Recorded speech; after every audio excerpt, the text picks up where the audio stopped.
স্কুলৰ পৰা আহি সোমাইছিলহে। মই আকৌ দিলোঁৱে নহয় মানিমুনি খাবৰ কাৰণে। খুৱাবলৈ যে ইমান কষ্ট নহয়, কেতিয়াবা খাবই নিবিচাৰে। আৰু এইফালে বাকী থকাকণ দেউতাককে দি দিলোঁ। আৰু তাৰ মুখখন চাবচোন কি বিকট ৰূপ কৰিছে। সেয়া সি নাখায়, মোক বলেৰে দিছে খাবলৈ। খোৱাকৈ সেয়া খুৱাইছোঁ আৰু খাব নোৱাৰিলেগৈ আৰু। তাৰপিছতে এইকণ আকৌ মোকে দি দিলে। তাক মানে খুৱাইছোঁ, কেতিয়াবা আকৌ পুতুককৈ খাই দিয়ে, কেতিয়াবা আকৌ খাবলৈ মন নকৰে। স্কুলৰ পৰা আহি মানে ৰ'বলৈ দিয়াই নাই আৰু, খাবলৈহে দিছোঁ। তাৰপিছত একো নোৱাৰাকণ আকৌ ময়ে খাই থৈ দিলোঁ। তাৰপিছত লৰালৰিকৈ ওলাইছে প্ৰেক্টিছ যাবৰ কাৰণে। আজি কানুহঁতৰ লগতে যাব আৰু বাপেক পুতেকৰ যি আড্ডা, আৰু এই সময়কণ এনেকৈ আবদ্ধ কৰি থ'লোঁ। বৃহৎ আলোচনা আৰু দেই, বিৰাট ডাঙৰ আলোচনা এইটো চলিছে।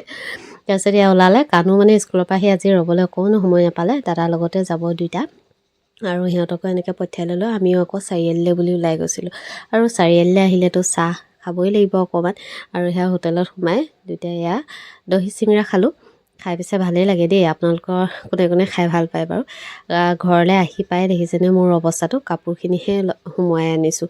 তাৰপিছত সকলোবিলাক কৰি মেলি এয়া আজৰি হৈছোঁ। দোকান খুলিলোঁ।